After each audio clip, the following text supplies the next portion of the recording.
Assalamualaikum warahmatullahi wabarakatuh. Perkenalkan, nama saya Sita Rosita dari kelas C3 Manajemen Informatika. Saya membuat video ini guna untuk menyelesaikan tugas yang telah diberikan oleh Bapak Rio Rajab Isdendi selaku dosen mata kuliah Pendidikan Kewarganegaraan. Video kali ini saya akan membahas tentang hakikat instrumentasi dan praksis demokrasi Indonesia berlandaskan Pancasila dan Undang-Undang Dasar Negara Republik Indonesia. Pada pembahasan kali ini, yang pertama yaitu konsep dan urgensi demokrasi yang bersumber dari Pancasila.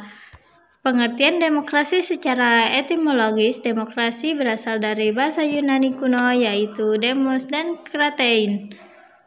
Dikemukakan bahwa kata demokrasi merujuk pada konsep kehidupan negara atau masyarakat di mana warga negara dewasa turut berpartisipasi dalam pemerintahan melalui wakilnya yang dipilih.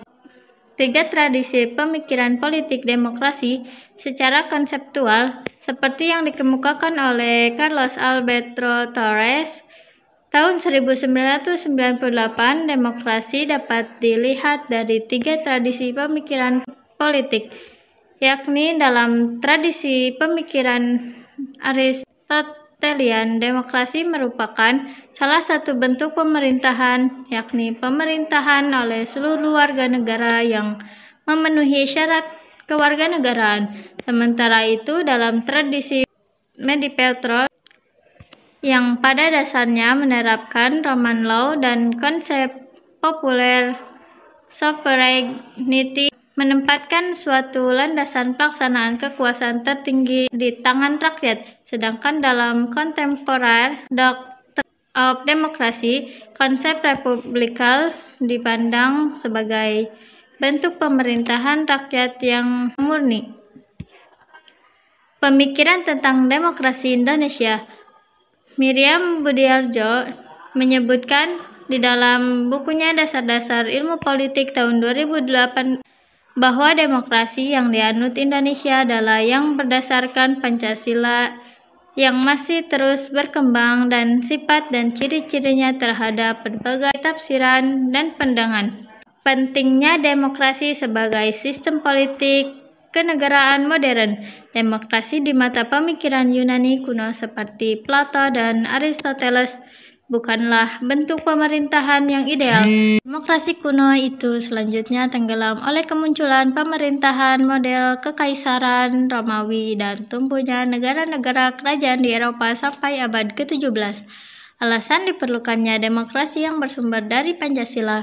Hingga saat ini, kita masih menyaksikan sejumlah persoalan tentang kelemahan praktik demokrasi di negara kita. Beberapa masalah tersebut yang sempat muncul di berbagai media sosial adalah: satu, buruknya kinerja lembaga perwakilan dan partai politik. Yang kedua, krisis partisipasi politik rakyat. Yang ketiga, munculnya penguasa di dalam demokrasi. Yang keempat, demokrasi saat ini membuang kedaulatan rakyat. Argumen tentang dinamika dan tantangan demokrasi bersumber dari Pancasila. Untuk memenuhi dinamika dan tantangan demokrasi di Indonesia, kita dapat membandingkan aturan dasar dalam naskah asli Undang-Undang Dasar Negara Republik Indonesia tahun 1945 dan bagaimana perubahannya berkaitan dengan MPR, DPR, dan DPD. Asidiki DKK tahun 2008. Yang pertama, Majelis Permusyawaratan Rakyat. Yang kedua, Dewan Perwakilan Rakyat. Yang ketiga, Dewan Perwakilan Daerah. Mungkin itu saja yang dapat saya sampaikan, kurang lebihnya mohon maaf. Terima kasih.